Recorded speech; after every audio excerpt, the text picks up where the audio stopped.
এতদিন আপনি মোবাইলের সামনের ক্যামেরা দিয়ে শুধু ফটো তুলেছেন আর হঠাৎ দরকার হলে ভিডিও করেছেন, অন্য কোনো কাজ করেননি।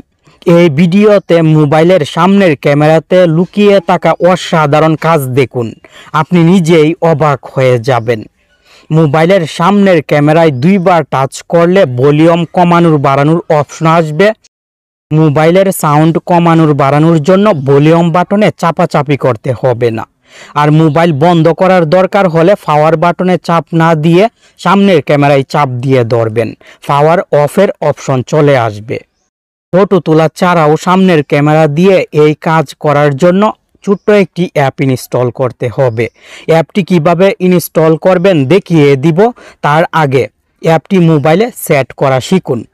অ্যাপটি ওপেন করে ফিক্স ইট অপশনে ক্লিক করবেন। মোবাইলের সেটিংসে নিয়ে আসা হবে। সেটিংস থেকে অ্যাপটির সেটিংস অন করে ব্যাকে চলে আসবেন। সিঙ্গেল টাচ, ডাবল টাচ এবং লং টাচ তিনটি অপশন থাকবে। এখান থেকে সিঙ্গেল টাচে কোনো অপশন সিলেক্ট করার দরকার নাই, আপনি ডাবল টাচে ক্লিক করবেন। ডাবল টাচে ভলিউম মেনু অপশনটি খুঁজে বের করে ভলিউম মেনুতে ক্লিক করবেন। লং টাচে ক্লিক করে পাওয়ার বাটন মেনু অপশনে ক্লিক করবেন। ডাবল টাচ এবং লং টাচে দুইটি অপশন সিলেক্ট করে উপরের দিক থেকে টু লাইনে ক্লিক করে সেটিংসে ক্লিক করবেন।